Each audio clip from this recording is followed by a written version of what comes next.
Los Angeles, kota yang tak pernah tidur, gemerlap dengan cahaya dan hiruk-pikuk kehidupan malamnya. Namun, di balik kemegahan Hollywood Boulevard dan pesta-pesta eksklusif para selebritas, ada ancaman yang tak terlihat mengintai di balik hembusan angin panas Santa Ana. Angin itu datang setiap tahun, membawa hawa kering dari padang pasir, meniupkan debu, dan menaikkan suhu hingga titik yang tak nyaman. Namun kali ini, Santa Ana membawa lebih dari sekadar cuaca buruk. Ia membawa pertanda kehancuran. Di tengah riuhnya kota, Olivia Morgan, seorang artis papan atas berusia 39 tahun, menikmati puncak ketenarannya. Cantik, glamor, dan angkuh, ia adalah simbol dari gaya hidup mewah Los Angeles. Ia tinggal di mansion megah di Beverly Hills, dikelilingi barang-barang mahal dan teman-teman yang selalu mengeluhkan namanya. Namun di balik pesonanya ada kesombongan yang tak bisa disembunyikan. Olivia seringkali melontarkan pernyataan kontroversial, dan salah satu topik favoritnya adalah agama. Ia percaya bahwa agama hanyalah ilusi bagi mereka yang tidak bisa maju. Baginya, Islam adalah agama yang tertinggal, penuh kemiskinan, dan tidak masuk akal. Sudah berulang kali ia mengutarakan pandangan ini di media sosial, tetapi tak ada yang mengira bahwa ia akan mengatakannya di depan jutaan penonton. Malam itu, Olivia menjadi bintang tamu dalam sebuah talk show yang disiarkan secara nasional. Awalnya, acara berjalan santai, membahas tren mode dan kehidupan selebritas. Namun, ketika sang pembawa acara menyinggung isu global yang sensitif, Olivia melihat kesempatan untuk menuangkan pikirannya. Dengan senyum percaya diri, ia berkata, "Menurutku, agama seperti Islam hanyalah alat untuk mereka yang tidak bisa maju. Mereka terus berbicara soal Tuhan, tetapi lihat hidup mereka penuh kemiskinan dan keterbelakangan. Kalau Tuhan mereka begitu hebat, mengapa mereka tetap miskin?" Suasana studio sempat hening sebelum tawa riuh menggema. Para penonton yang mayoritas penggemarnya bersorak setuju. Namun, tidak semua orang tertawa. Di barisan belakang, seorang pemuda muslim bernama Amir yang kebetulan hadir di studio merasa terpanggil untuk berbicara. Ia berdiri dan dengan suara tenang berkata, "Maaf, Nona Morgan, tetapi ucapan Anda tidak adil. Islam bukan seperti yang Anda gambarkan. Banyak di antara kami yang bekerja keras dan mencintai kedamaian." Sayangnya, Olivia hanya menanggapi dengan senyum sinis. Lalu, ada satu atau dua pengecualian, tapi angka tidak berbohong. Terlalu banyak berita buruk tentang kalian. Mungkin lebih baik kalian introspeksi. Tawa kembali pecah di studio, meninggalkan Amir terdiam. Video momen itu segera viral di media sosial. Perdebatan meledak, sebagian mendukung Olivia atas nama kebebasan berbicara, sementara yang lain mengecamnya karena menghina keyakinan orang lain. Komunitas Muslim di Los Angeles merasa terluka, bukan hanya oleh kata-kata Olivia, tetapi juga oleh bagaimana orang-orang di sekitar mereka menertawakan sesuatu yang mereka yakini dengan sepenuh hati. Di saat kontroversi berkecamuk, angin Santa Ana semakin kencang. 2 hari setelah wawancara, udara di Los Angeles terasa lebih panas dari biasanya. Para ahli cuaca memperingatkan kemungkinan kebakaran besar, tetapi peringatan itu nyaris tidak digubris. Kehidupan kota tetap berjalan, pesta-pesta terus diadakan, dan Olivia menikmati sorotan yang ia dapatkan dari ucapannya. Malam itu ia mengadakan pesta besar di mansionnya, dikelilingi oleh selebritas papan atas. Musik berdentum, tawa menggema, dan lampu-lampu gemerlap menerangi halaman rumah mewahnya.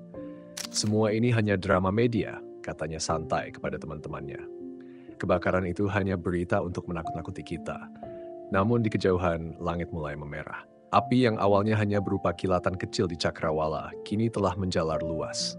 Angin Santa Ana bertiup ganas, mendorong kobaran api semakin cepat, melompati bukit, jalan raya, dan perumahan dengan kecepatan yang mencengangkan. Aroma asap mulai menyelimuti udara dan sirene pemadam kebakaran menggema di seluruh kota.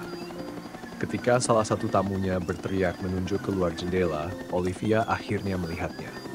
Langit bukan lagi hitam, tetapi merah menyala. Asap tebal melayang mendekati Beverly Hills, dan dalam hitungan menit, kepanikan melanda mansion mewahnya. Para tamu mulai berlarian mencari jalan keluar, tetapi angin kencang membuat api semakin sulit dikendalikan. Sementara itu, di sisi lain kota, komunitas Muslim yang tinggal di pinggiran Los Angeles telah lebih dulu bersiap. Mereka mengikuti peringatan dengan serius, mengungsi ke masjid yang dijadikan tempat perlindungan sementara. Amir dan keluarganya bersama beberapa tetangga muslim lainnya berkumpul di sana, berdoa agar bencana ini segera berlalu. Meskipun beberapa rumah mereka ikut terbakar, mereka tetap bersyukur karena berhasil menyelamatkan diri. Di Beverly Hills, Olivia terjebak dalam kekacauan. Mansionnya, simbol kesombongan dan keangkuhannya selama ini, musnah dalam hitungan jam. Ia hanya bisa menyaksikan dari kejauhan, tak berdaya melawan kekuatan alam yang melahap segalanya tanpa pandang bulu. Kekayaan dan ketenarannya kini tidak bisa menyelamatkannya. Ketika fajar menyingsing, Los Angeles tampak seperti kota yang hancur. Abu menyelimuti udara, bangunan-bangunan mewah yang dulunya berdiri megah kini hanya puing-puing hitam. Namun, secara ajaib, masjid tempat komunitas muslim berlindung tetap utuh. Meskipun area di sekitarnya terbakar habis, bangunan suci itu berdiri tegak, seakan menjadi bukti bahwa ada kekuatan yang lebih besar dari kesombongan manusia. Di tengah kehancuran itu, Olivia duduk di trotoar, wajahnya berdebu, matanya kosong menatap sisa-sisa rumahnya yang telah lenyap. Untuk pertama kalinya dalam hidupnya, ia merasa kecil. Di sekelilingnya tidak ada lagi penggemar, tidak ada lagi sorotan kamera, hanya kesunyian yang menyelimuti. Olivia berdiri di tengah puing-puing yang dulunya adalah rumahnya. Ia tidak hanya kehilangan tempat tinggal, tetapi juga mulai merenungkan apa yang telah ia lakukan selama ini, terutama kata-kata kasarnya yang pernah melukai banyak orang. Di kejauhan, matanya menangkap sosok Amir bersama komunitas muslim lainnya yang tengah sibuk membantu para korban kebakaran, termasuk dirinya. Di mata Olivia, mereka adalah gambaran ketulusan yang bertolak belakang dengan stereotip yang selama ini ia percayai. Setelah 3 hari penuh perjuangan, kebakaran akhirnya berhasil dipadamkan. Namun, Los Angeles kini berdiri di ambang kehancuran. Ribuan orang kehilangan rumah, harta benda, dan kenangan mereka. Kota yang pernah menjadi simbol kemewahan kini dipenuhi reruntuhan dan bekas hangus kebakaran. Di tengah kerusakan itu, masyarakat mulai bangkit dan saling membantu, termasuk komunitas muslim yang sejak awal menunjukkan solidaritas tanpa pandang bulu. Olivia Morgan, yang dulu begitu angkuh, kini hanya bayangan dari dirinya yang lama. Mansion mewahnya telah musnah, dan ia hanya memiliki pakaiannya saat melarikan diri. Tanpa rumah dan perlindungan status sosialnya, ia terpaksa tinggal di tempat penampungan sementara. Untuk pertama kalinya, Olivia mulai merasakan apa artinya hidup tanpa kemewahan dan keistimewaan yang selama ini ia anggap sebagai haknya. Dalam keputusasaannya, pikirannya kembali pada komunitas muslim yang ia hina beberapa hari sebelumnya. Ia ingat bagaimana mereka tetap tenang meskipun dihina, dan kini justru berada di garis depan membantu para korban kebakaran, termasuk dirinya. Sementara itu, Amir dan komunitas muslim di Los Angeles terus menyalurkan bantuan. Masjid mereka yang secara ajaib selamat dari kebakaran meskipun bangunan di sekitarnya hancur, kini menjadi pusat distribusi makanan, pakaian, dan perlengkapan lainnya. Mereka membantu siapapun yang membutuhkan, tanpa memandang latar belakang atau keyakinan. Suatu pagi, dengan langkah ragu dan hati yang dipenuhi rasa malu, Olivia mendatangi masjid tersebut. Ia tahu bahwa meminta maaf bukanlah hal yang mudah, tetapi kali ini dorongan hatinya lebih kuat daripada egonya. Ketika ia tiba, ia melihat Amir sedang membagikan makanan kepada para pengungsi. Jantungnya berdegup kencang dan untuk pertama kalinya dalam hidupnya, ia merasa benar-benar kecil. Perlahan Olivia mendekat. Suaranya hampir bergetar ketika ia berkata, "Aku ingin meminta maaf." Amir menoleh, tampak sedikit terkejut, tetapi kemudian tersenyum kecil. Olivia melanjutkan, "Aku salah, sangat salah. Aku telah mengatakan hal-hal yang menyakitkan dan tidak benar tentang agamamu. Aku pikir aku tahu segalanya, tetapi ternyata aku tidak tahu apa-apa." Amir menatapnya dengan lembut lalu menjawab, "Kami sudah memaafkanmu Olivia, bahkan sebelum kamu meminta. Hidup ini terlalu singkat untuk menyimpan dendam." Kata-kata itu menusuk hatinya. Ia terharu dan untuk pertama kalinya, Olivia mulai mempertanyakan banyak hal tentang keyakinan dan hidupnya sendiri. Kebakaran Los Angeles telah menjadi pelajaran besar bagi Olivia dan banyak orang lainnya. Bencana itu menunjukkan bahwa kekayaan dan status tidak akan pernah bisa melindungi seseorang dari kekuatan alam atau takdir. Komunitas Muslim yang sebelumnya ia hina membuktikan bahwa kebaikan dan kesabaran mampu mengalahkan kebencian. Sejak saat itu, hidup Olivia berubah. Ia meninggalkan gaya hidup mewahnya dan mulai terlibat dalam kegiatan sosial. Ia sering bekerja sama dengan komunitas Muslim untuk membantu mereka yang membutuhkan. Meskipun luka akibat bencana itu tidak akan pernah sepenuhnya sembuh, kota Los Angeles perlahan bangkit kembali bersama dengan jiwa-jiwa yang lebih bijaksana. Namun perjalanan Olivia menuju perubahan tidak terjadi dalam semalam. Awalnya, ia masih sulit menerima kenyataan bahwa ia harus hidup dalam keterbatasan. Mansion mewah yang dulu menjadi simbol statusnya kini hanya tinggal puing-puing hitam legam. Dengan pakaian seadanya dan tanpa tempat untuk pulang, ia harus belajar bertahan hidup seperti orang-orang biasa. Ia bersama ribuan korban lainnya dipindahkan ke tempat evakuasi darurat yang tersebar di seluruh kota. Salah satu tempat itu adalah masjid di pinggiran Los Angeles yang membuka pintunya bagi semua korban tanpa memandang agama, ras, atau status sosial. Masjid itu adalah tempat terakhir yang Olivia bayangkan akan ia kunjungi. Hanya beberapa hari sebelumnya, ia dengan angkuh menghina komunitas ini. Namun kini keadaan memaksanya menerima bantuan dari orang-orang yang dulu ia pandang sebelah mata. Saat pertama kali menginjakkan kaki di masjid, Olivia masih dipenuhi prasangka. Namun suasana di sana jauh dari yang ia bayangkan. Alih-alih dipenuhi orang-orang yang menakutkan seperti stereotip yang ia percayai, ia melihat pria, wanita, dan anak-anak bekerja sama untuk memastikan semua korban mendapatkan tempat istirahat, makanan, dan rasa aman. Hari pertama di masjid terasa berat bagi Olivia. Ia masih merasa canggung dan asing. Ia mengamati orang-orang di sekitarnya dengan tatapan skeptis, berusaha menemukan alasan untuk membenarkan prasangkanya. Keangkuhannya masih bertahan meskipun hatinya mulai terusik oleh kenyataan yang ia lihat. Malam tiba. Olivia duduk sendirian di sudut ruangan. Dari kejauhan ia melihat Amir sibuk mengoordinasikan bantuan. Wajahnya tetap tenang meskipun ia harus bekerja tanpa henti. Olivia mengingat bahwa pria itu adalah orang yang pernah ia hina di acara televisi. Namun alih-alih membalas dendam, Amir tetap menunjukkan kebaikan. Keesokan paginya, saat sarapan dibagikan, Olivia melihat beberapa pengungsi bergegas ke meja makanan. Tanpa berpikir panjang, ia berkata dengan sinis, "Dasar orang miskin. Lihat makanan saja langsung berebut, tidak tahu aturan." Suasana mendadak sunyi. Beberapa pengungsi menoleh dengan tatapan tajam. Seorang ibu muda menahan napas sebelum berkata dengan nada tegas, "Maaf, tapi tidak ada yang berebut di sini. Kami semua mengikuti aturan. Anda tidak berhak menghina orang lain hanya karena mereka sedang berjuang." Namun, Olivia tetap dengan sikapnya. "Oh, jadi menurutmu sikap ini pantas? Lihat sekelilingmu. Ini kekacauan. Tidak heran kalian tidak pernah maju." Kali ini, reaksi yang ia dapatkan lebih keras. Beberapa orang mulai berbisik, bahkan ada yang menyuruhnya pergi jika tidak suka berada di sana. Suasana menjadi tegang. Amir yang mendengar keributan itu segera datang untuk melerai. Dengan suara tenang, ia berkata, "Maafkan dia, mungkin dia masih beradaptasi dengan situasi ini. Mari kita semua bersabar." Ia lalu mengarahkan Olivia keluar dari dapur, menjauhkannya dari kerumunan yang mulai merasa tidak nyaman dengannya. Di luar, Amir menatapnya dengan tatapan yang lembut tetapi tegas. "Aku mengerti bahwa ini sulit bagimu. Tapi cobalah melihat lebih dalam, Olivia. Mungkin ini saatnya kamu melihat dengan mata hati, bukan hanya mata kepala." Olivia mendengus, tidak sepenuhnya setuju. Namun ada sesuatu dalam kata-kata Amir yang membuatnya terdiam sesaat. Amir tidak memperpanjang diskusi. Ia meninggalkan Olivia sendiri di luar masjid, memberinya waktu untuk merenung.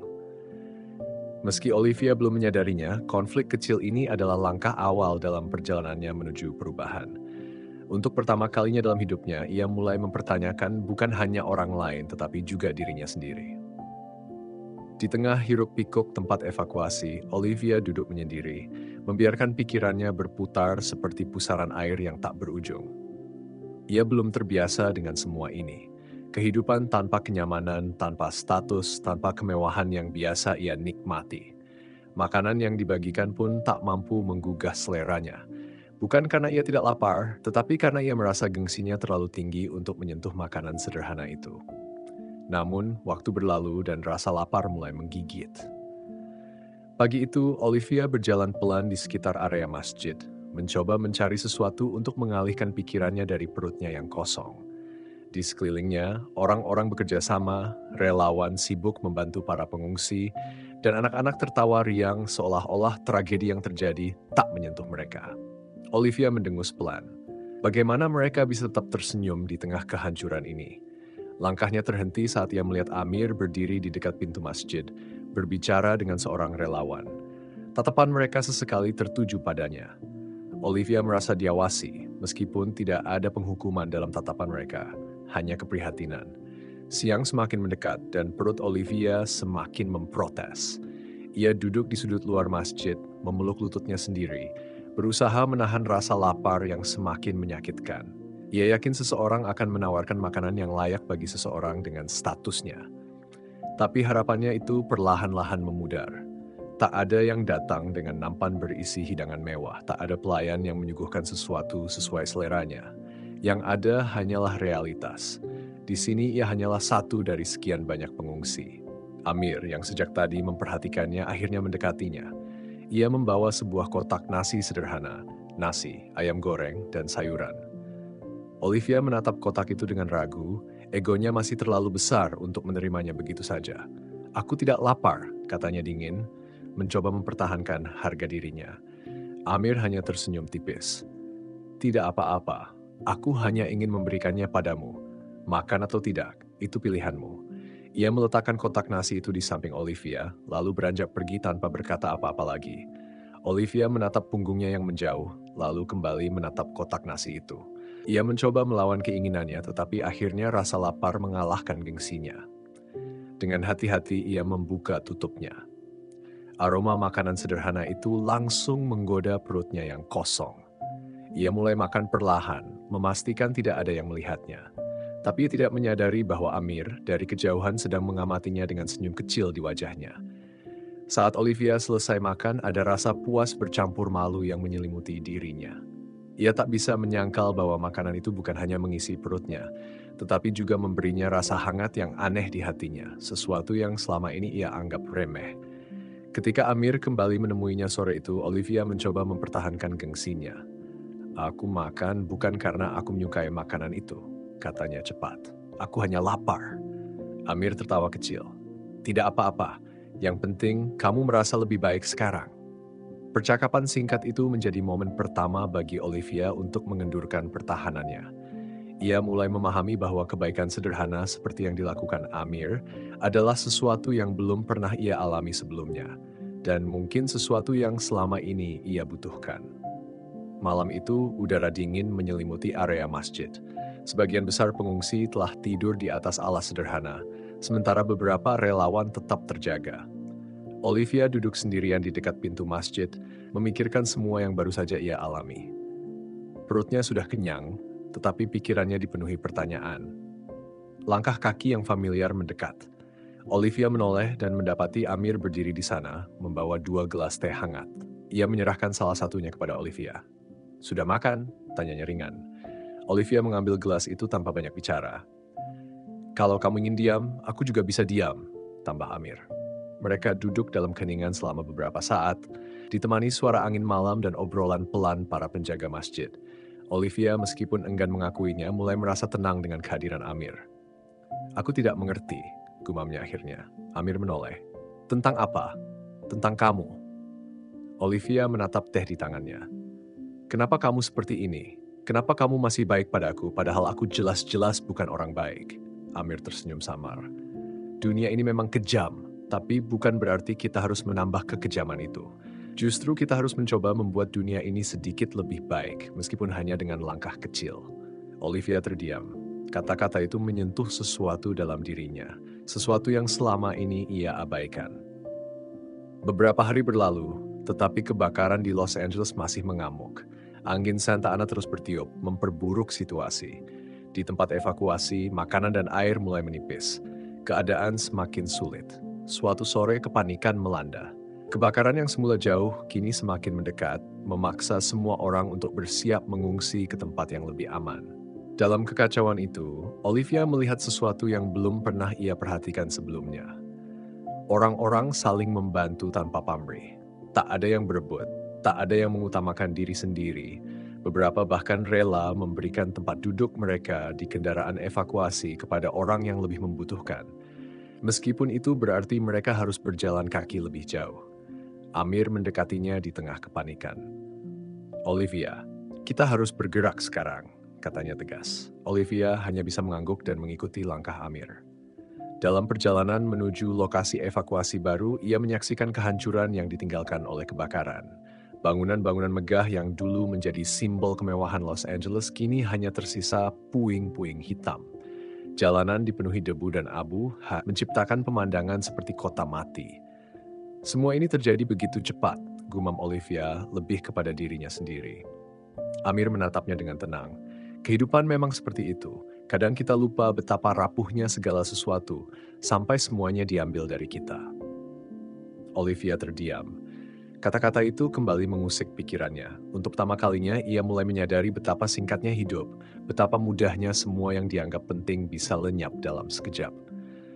Saat truk berhenti di tempat evakuasi baru, Olivia turun dan melihat para pengungsi lainnya mulai mendirikan tempat perlindungan sementara. Kali ini, ia tidak lagi hanya berdiri di pinggir, menunggu seseorang membantunya. Ia berjalan mendekat, menawarkan bantuan kepada seorang wanita tua yang kesulitan membawa barang-barangnya. Wanita itu tersenyum hangat dan berterima kasih. Dan untuk pertama kalinya, Olivia merasakan sesuatu yang baru. Kehangatan yang tak berasal dari kekayaan atau status, tetapi dari kebaikan sederhana. Di tengah tragedi yang masih berlangsung, Olivia mulai melihat dunia dengan cara yang berbeda. Ia mulai memahami bahwa ada kekuatan dalam kesederhanaan, keberanian dalam kebaikan, dan harapan bahkan di tengah kehancuran. Dan tanpa ia sadari, perlahan ia mulai berubah. Saat malam mulai menyelimuti tempat evakuasi, Olivia duduk sendirian di tepi halaman, menatap api yang masih menyala di kejauhan. Sisa-sisa kebakaran Los Angeles terlihat seperti luka menganga di bumi, mengingatkannya pada semua yang telah hilang. Amir duduk di sampingnya tanpa berkata-kata, hanya menemaninya dalam keheningan. Untuk pertama kalinya, Olivia tidak merasa perlu berbicara untuk mengisi ruang kosong. Ia telah kehilangan segalanya, harta, status, kehidupan lamanya. Namun anehnya, ia tidak merasa kosong. Ia menarik napas dalam, menatap Amir dengan mata yang kini lebih jernih. "Aku pikir selama ini aku tahu segalanya," bisiknya. "Tapi aku salah." Amir tersenyum samar. "Kehilangan bukan akhir, Olivia. Itu awal dari sesuatu yang baru." Olivia menatap tangannya sendiri. Jemarinya yang dulu terbiasa memegang barang-barang mahal kini kotor oleh debu dan kerja keras. Namun untuk pertama kalinya, ia merasa hidup. Di kejauhan, adzan berkumandang dari masjid yang masih berdiri menggetarkan sesuatu di dalam hatinya. Tanpa berkata-kata, Olivia berdiri. Ia tidak tahu pasti apa yang akan terjadi selanjutnya, tapi satu hal yang ia sadari, ia bukan lagi Olivia yang dulu. Ia melangkah menuju arah suara itu. Dan begitulah di tengah abu dan puing-puing yang tersisa, Olivia menemukan sesuatu yang jauh lebih berharga daripada semua yang pernah ia miliki. Pemahaman baru tentang hidup, makna kehilangan, dan arti sebenarnya dari kemanusiaan. Hidup adalah perjalanan panjang yang penuh ujian. Dan terkadang kehancuran bukanlah akhir, melainkan awal dari sesuatu yang lebih baik. Dalam kepedihan dan kehilangan, ada pelajaran. Dalam kesabaran dan ketulusan, ada kebijaksanaan. Semoga kisah ini menjadi pengingat bagi kita semua bahwa di balik setiap cobaan selalu ada hikmah yang menanti untuk ditemukan. Sampai jumpa di kisah berikutnya. Wassalamualaikum warahmatullahi wabarakatuh.